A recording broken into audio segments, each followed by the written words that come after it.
이걸 놓고 우리 출애굽기 20장 12절을 같이 보겠습니다. 출애굽기 20장입니다. 이 제목을 가지고 우리가 봐야겠죠. 왜냐? 이 질문에 대한 답이 나와 있죠. 출애굽기 20장 12절 다 함께 합독합니다. 내 부모를 공경하라. 그리하면 내 하나님 여호와가 내게 준 땅에서 내 생명이 길리라. 아멘. 여러분, 하나님이 왜 십계명을 주셨을까요? 그리고 이 십계명을 주셨을 때 어떤 사건들의 연속된 어떤 흐름 속에 있었는데 어떤 흐름 속에서 십계명을 주셨을까요? 여기에 대한 여러분이 조금 질문하셔야 됩니다. 그리고 이 십계명이 지금 나에게, 지금 우리 이 시대에 어떠한 의미가 있냐? 옛날에 모세가 받은 것이고 이스라엘 것이냐? 절대 그렇지 않아요. 하나님이 우리에게 주시는 영적인 의미가 있죠. 자, 이거를 우리가 질문하면서 시대를 좀 봐야 됩니다. 시대, 특히 교회 현장을 봐야 되는데 교회 현장에 여러분 지금 교권은 강해져 가죠. 교권은 강해져 가는데 교회는 약해져 가요. 교권은 강해지는데 교회는 약해져요. 네, 숫자로 말하면 교회의 숫자가 감소되고 있죠. 어느 정도로 감소되고 있냐면 데이터입니다. 여러분 기억하세요. 우리나라에 1년에 3천 교회가 없어진대요. 1년에. 그리고 100명 이하 교회가 70%에서 80%예요. 우리나라. 지금 교회 현장의 실정이. 그리고 이 교회의 교회 학교가 거의 없대요. 전무하대요. 그러면 지금 교권은 강해지는데 교회는 감소돼요. 그러면서 어떻게 되냐면 교회가 기업화되어 가요. 그래서요, 뭔가 시스템이 된 교회는 아주 잘 되는 것 같이 보이지만 실제 그 교회에 다니는 사람들의 영적인 개개인의 문제는 해결해 주지 못하고 되어 있죠. 이런 문제가 계속되는데 우리나라만 그러나 봤더니 전 세계를 보니까 가까운 일본은요, 기독교 인구가 0.2%예요. 네. 그리고 지금 전 세계적으로 유럽은 95%가 교회가 없어졌어요. 그죠? 그리고 유럽만 그러냐? 아니요. 전 세계적 통계로 90% 교회는 사라져 가고 있다 합니다. 거기에 여러 가지 많은 교회 안의 문제들이 일어나지만 교회의 공동체 의식이 상실되어지고 빈부격차, 교회 내의 빈부격차가 심해지고요. 교회가요, 건물 운영하기 위해서 진짜 해야 될 하나님이 원하시는 것을 못하고 있는 그런 것을 많이 보게 됩니다. 자, 현장 얘기를 왜 십계명 얘기하고 나서 현장 얘기를 했을까요? 여러분에게 오늘 질문을 드리는 겁니다. 절대 십계명과 현장이 동떨어진 말씀이 아니에요. 그죠? 십계명의 1에서 4계명은 누구를 향하신 계명입니까? 하나님을 향하신 계명이죠. 여러분이 잘 아듯이. 5에서 10계명은요. 사람에 관한 하나님의 계명이었어요. 그 5에서 10계명의 1에서 4계명은 물론 여러분들이 잘 아시죠. 5에서 10계명의 가장 중요한 게 뭡니까? 첫 5에서 10계명 중에 사람을 향한 계명 중에 제일 첫 번째 계명이 뭐예요? 부모를 공경하라. 주은인 선생님이 시달리지 마시고 그죠? 우리는 부모를 공경하라 하면은 막 시달리잖아요. 그죠? 부모를 내가 공경해야 된다. 근데 여러분, 이 십계명을 언제 주셨어요? 출애굽 이후에 주셨어요. 영적인 의미가 있어요. 그냥 부모를 공경하라가 아닙니다. 저는요, 저희 어머니한테 성경에 부모를 공경하라 했어. 부모를 공경해야 네 생명이 길리라 했어. 네가 복을 받는 것이야. 맨날 잔소리했어요. 부모에게 순종하라 했어. 그럼 저는 이제 예전엔 눌렸는데 성경을 알고 났더니 에베소서 6장 4절에 뭐라고 합니까? 자녀를 노엽게 하지 말라고 그랬어. 그게 성경 가지고 싸웠어요, 부모님하고. 예전에는 이제 제가 좀 머리가 크니까. 싸우라고 하나님 말씀 주셨습니까? 절대 아니에요. 요 현장을 보고 우리는 십계명의 하나님의 주시는 영적인 의미를 다시 회복해야 돼요. 5계명 부모를 공경하라. 왜 그럴까요? 부모의 중요성이 있어요. 부모가 지금 이 출애굽한 이 이스라엘 백성들의 부모가 왜 중요합니까? 왜 중요해요? 언약의 부모예요. 언약 가진 부모가 출애굽했을 때 하나님 주신 십계명이었어요. 부모를 중요하게 렘넌트들이 볼 수 있도록 도와줘야 돼요. 왜 부모가 중요합니까? 하나님이 부모에게 주신 언약이 있어요. 그 언약을 볼 수 있도록 렘넌트를 키워야 되는 거예요. 두 번째 왜 중요합니까? 출애굽한 부모예요. 출애굽은 뭡니까? 하나님의 구원을 경험한 부모예요. 그 부모를 공경하라 했어요.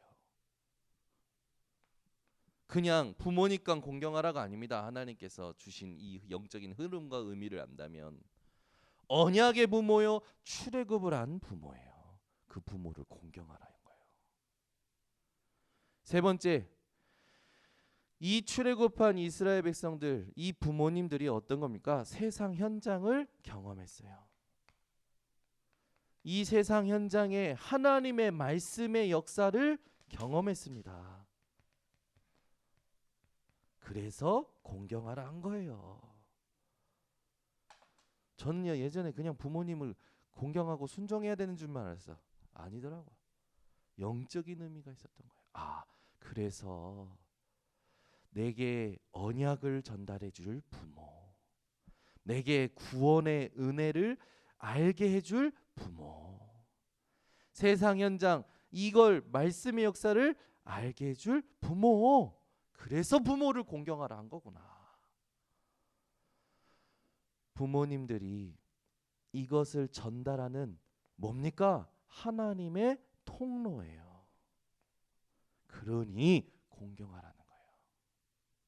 이걸 모르고 부모에 대해서 상처받고요. 부모는 말 안 듣는다고 해가지고 성경 가지고 정지하고요 자기 자녀를. 그런 관계가 제대로 됩니까? 안 되죠. 부모의 중요성을 여러분들이 아시고 자녀들이 알고 오고 오는 여러 렘넌트들의 세대가 알 수 있도록 우리 교회가 영적인 의미를 정확히 알아야 됩니다. 그래서 하나님께서 5계명 그냥 주신 게 아니에요. 5계명의 이 출애굽기 20장 12절이지만 부모를 공경하라. 내 생명이 땅에서 길리라. 당연하죠. 왜? 하나님께서 주신 것을 아는 자를 하나님이 빨리 데려가시겠습니까? 하나님의 일을 더 감당하도록 하시겠지. 하나님의 계획을 가지고. 이거 명한 것은 뭡니까? 여기 보니까요. 뭐 각 사람에 대하여 존경하고 의무를 지켜라. 각 사람들을 향한 하나님의 계획과 뜻이 있기 때문에 그것을 알고 공경하라는 거예요. 각 사람들을 존경하고. 당연한 거죠. 우리가 영혼을 보는 눈을, 사람을 보는 눈을, 부모를 보는 눈을 하나님이 똑바로 보라는 거예요. 자, 그렇다면 성경에서 부모에 대하여 어떻게 얘기하거냐? 오늘 본문의 말씀 딱 붙잡으면 되죠. 공경해야 될 하나님께서요 분명한 말씀을 주셨어요. 여기 보니까 생명이 길리라. 그죠? 여러분 인생이요 하나님이 주신 계명에 대한 영적인 의미를 올바로 깨달으시기를 바랍니다. 에베소서 6장 1절에서 3절에 보니까 부모에게 순종하라고 했죠. 이게 너희가 마땅히 지켜야 할 도리라고 얘기했습니다. 왜 순종해야 됩니까? 부모가 이런 부모라니까요. 자기 눈에 부족해 보이는 부모라 할지라도 하나님이 부모님에게 언약을 담아 놓으셨어요. 그래서 공경해야 돼요. 하나님이 부모님에게 구원의 은혜를 알도록 나에게 통로로 우리 부모님을 주신 거라니까요. 말씀의 역사를 알도록. 그래서 그 부모님에게 순종해야 되는 거죠. 저는요 엄청 어머니 말씀 안 듣는다고 저주를 엄청 받았어요. 네가 그러고도 뭐냐 밤에 늦게만 들어오세요. 한 새벽 1시만 딱 넘으면요 전화가 한 40통 옵니다. 뭐 해가지고 네가 하나님 새끼냐, 니는 마귀 새끼다부터 시작해서 부모님에게 순종해라, 막 별의별 말을 다 듣고 산 거죠.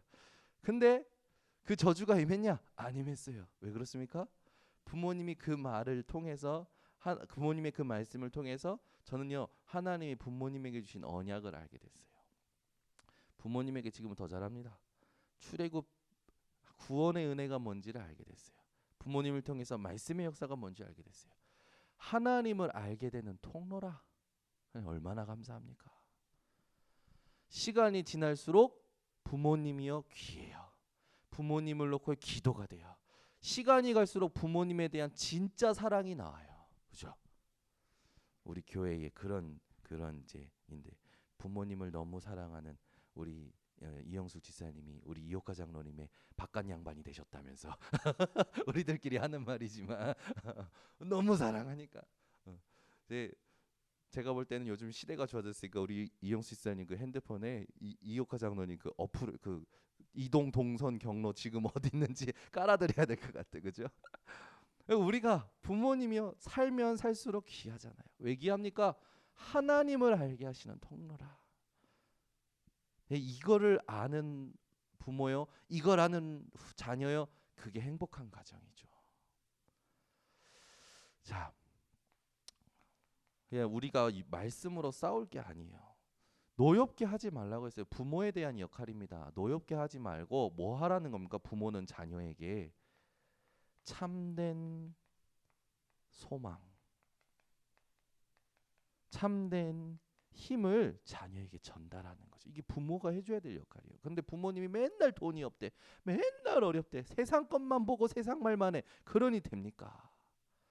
그러니 안 되는 거예요. 부모는 알고 있는 것을 24시 전달해야 돼요. 그래야 신명기 6장 4절에서 9절의 말씀이 이해가 되고 성취가 되는 거예요. 부지런히 가르치라 했잖아요. 자녀에게. 뭘요? 하나님을 사랑하고 이웃을 사랑하고, 그렇죠? 하나님을 사랑하는 그것을 부지런히 모든 달려갈 때도 누워 있을 때도 뭐든 언제든지 볼 수 있도록 그래서 힘을 다하고 마음을 다하고 뜻을 다하고, 이것을 우리가 성경을 통해서 오늘도 전달해야 될 줄 믿습니다. 그러면 지금 우리가 좀 적용해 봅시다. 지금 적용해 보자면 이 부모와 자녀의 관계가 가장 성경적으로 잘 되고 있는, 그렇죠? 복음 이전에 관계가 제대로 되고 있는 민족이 있어요. 그게 바로 이스라엘이죠. 그래서 이스라엘은 아이들이 태어나자마자 쉐마, 토라, 탈무드를 읽어줍니다. 이 아이가 어렸을 때부터 읽어주는 거예요. 계속. 우리는 뭘 전달해야 되겠습니까? 복음의 말씀을 전달해야 돼요. 우리는 쉐마, 토라, 탈무드 어떤 사상과 의식을 전달하는 것이 아니라 복음을 전달해야 돼요. 복음을. 그래서 디모데후서 3장 14절에서 17절에 보면 여러분 잘 아시잖아요. 또 내가 어려서부터 너의 어머니와 외조모를 통해서 성경을 알았나니. 디모데가 받은 축복이에요. 모든 성경은 하나님의 감동으로 된 것으로 교훈과 책망과 바르게 함과 의로 교육하기에 유익하니 이는 하나님의 사람으로서 온전하게 하려 하심이라. 디모데가 말씀을 하는데 뭘 알았습니까? 복음을 알았고 자기가 누구인지를 알았고 자기가 어떻게 살아야 될지 알았다라는 거예요. 세상 것을 집어넣어 주기 전에 하나님을 알도록, 복음을 알도록, 이게 우리가 지금 해야 될 거예요. 유대인들이 쉐마, 토라, 탈무드를 가지고 자기들의 정신 세계를 아이들에게 심지어 우리는 하나님의 세계를 아이들에게 심어줄 복음의 말씀이 필요한 거예요. 유대인들은 또 뭘 잘합니까? 밤마다 위인전 읽어줘. 저는 진짜 어젯밤에도 인어공주 이야기를 읽어줬어요. 위인전 읽어줘야 되는데 애들이 책을 골라와요. 맨날 밤마다 책을 가져와요. 근데 이놈들이 가져오는 책은 전부 뭡니까? 공주 이야기야. 그래서 제가 이걸 어떻게 바꿔야 될까? 그래, 읽어주기 전에 얘기합니다. 너희들은 하나님 나라의 공주들이다. 공주 얘기가 그렇게 좋은가 봐요. 제가 딱 책을 펴면요, 등에 한 놈, 왼쪽에 한 놈, 오른쪽에 한 놈, 제가 딱 그걸 읽어주는 거예요. 읽어주는데 제가요 가끔 머리 씁니다. 그것도 두꺼운 책 가지고 제가 2장씩 넘겨요. 근데 이걸 알아요. 스토리가 어떻게 이어지는지 아는데, 아빠 이거 하나 더 있어? 그래가지고 찾아와요. 그것도 다 읽어줘요. 밤마다 고문이에요. 위인전 읽어줘야 되는데. 근데 자기 전에 이스라엘 사람 민족은 위인전을 읽어주면 우리는 뭘 해줘야 됩니까? 믿음의 위인. 렘넌트 7명 포함해서 믿음의 위인. 누구들입니까? 히브리서 12장 1절에서 2절. 저 천국에서 여러분들 허다한 구름같이 둘러싼 증인들이 여러분들을 응원하고 있는 이것을 전달해야 되는 거죠. 이 이스라엘 민족의 부모들은요, 새 절기를 아이들과 함께 지킵니다. 의식을 같이 하죠. 그래서 수장절 같은 경우에는 나가서 일주일 동안 천막 치고 삽니다. 광야의 생활에 대해서 전달하는 거죠. 그만큼 새 절기의 의식을 아이들과 함께하면서 완전히 삶에 뿌리 내리도록 하는 거예요. 그 말은 뭡니까? 이스라엘 민족이 어떤 민족인지 자기네들의 사상을 심는 거죠. 의식을 심는 거예요. 정체성을 심는 거죠. 우리가 심어야 될 정체성. 우린 누구입니까? 베드로전서 2장 9절. 우리는 택하신 족속이요 왕 같은 제사장이요. 그죠? 거룩한 나라여 그의 소유가 된 백성이니 이는 그의 기이한 빛을 선전하게 하려 하심이니라. 우리의 정체성은 그 빛을 선전하는 언약에 있지요. 138 이 언약을 우리 자녀들 부모가 가지고 있고 자녀들에게 심어줘야 됩니다. 네 번째, 안식일을요 철저히 지킵니다. 이스라엘 민족들은. 우리는 우리 애들에게 뭘 심어야 됩니까? 예배의 축복을 심어야 돼요. 예배가 무엇인지, 예배의 모든 순서에 어떠한 의미가 있는지, 그 예배의 축복을 올바로 회복했던 것이 초대교회죠. 그래서 사도행전 2장 1절에서 4절. 그 회복된 오순절날로 인하여 46절에서 47절이니까 매일 예배가 되어지는 거예요. 매일 날마다 구원받는 숫자가 늘어나는 거죠.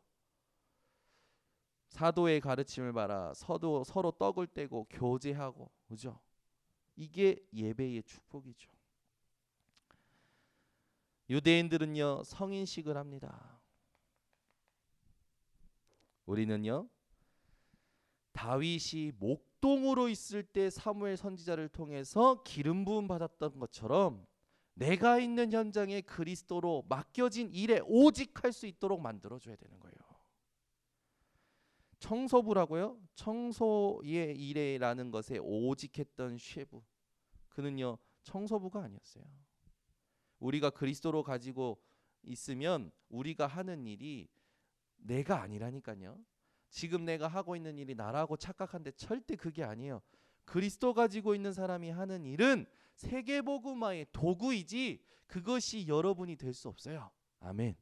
여러분이 가지고 있는 직업을 가지고 여러분을 생각하지 마시고 그리스도를 가지고 내게 맡기신 그 주어진 일은 세계복음화의 도구다. 오늘 이 새벽에 확정하시기 바랍니다.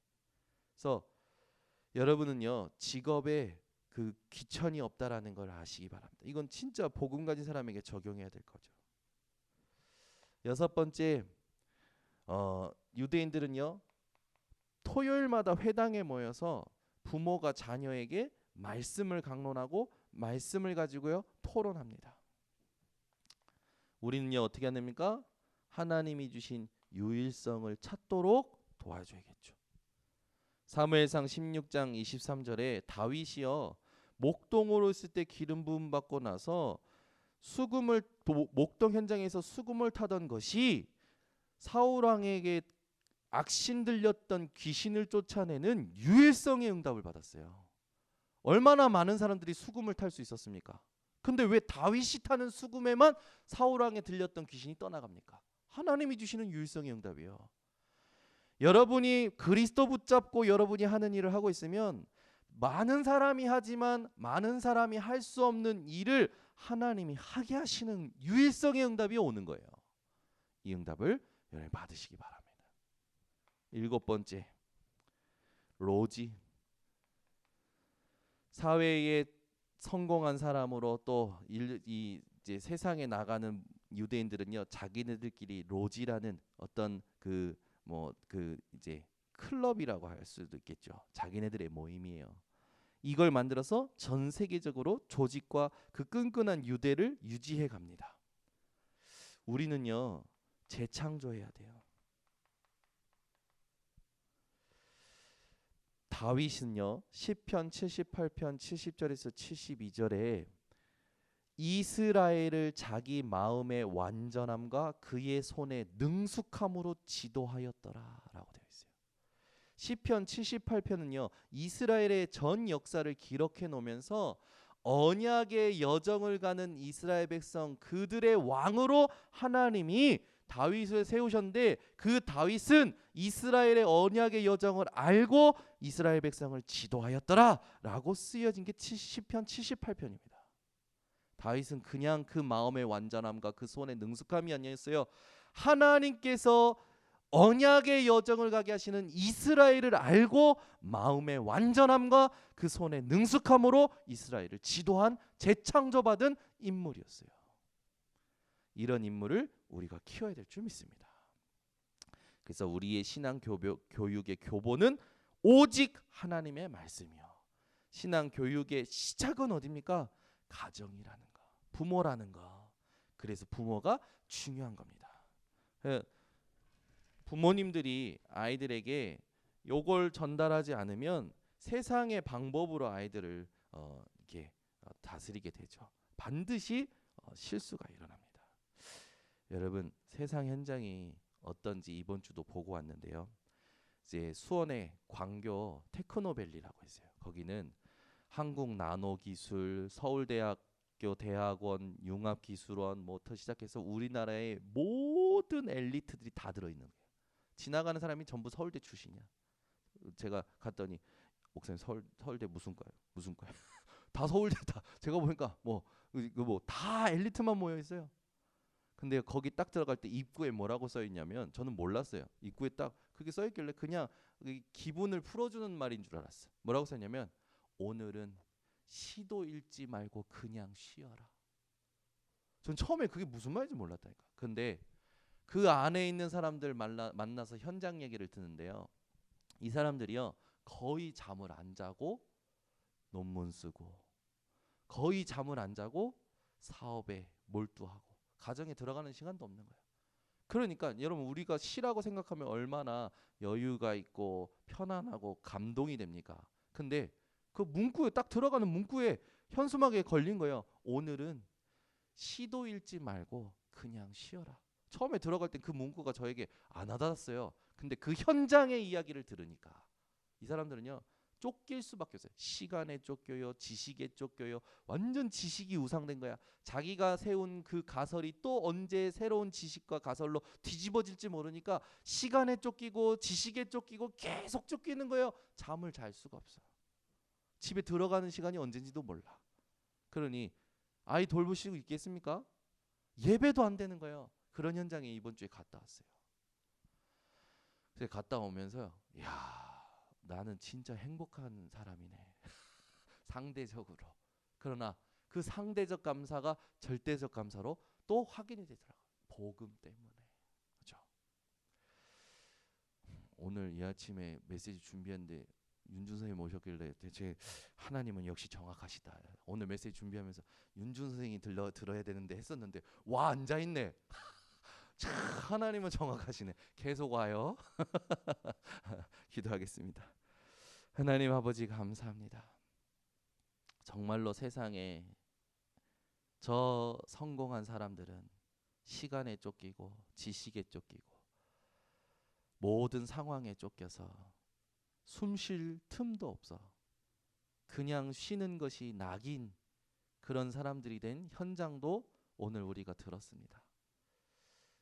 하나님께서 십계명을 주셨을 때 영적인 흐름을 우리 성도들이 알게 하여 주시고 부모를 공경하라 하신 하나님의 말씀을 어떻게 우리가 붙잡고 적용해야 될지 오늘 말씀 주셨사오니 이대로 사는 우리 모든 성도들 되도록 축복하여 주시옵소서. 지금은 우리 주 예수 그리스도의 은혜와 하나님의 사랑과 성령의 교통하심이 오늘 이 새벽에 언약 붙잡은 모든 주의 백성들 머리 위에 지금부터 영원토록 항상 함께 있을지어다. 아멘.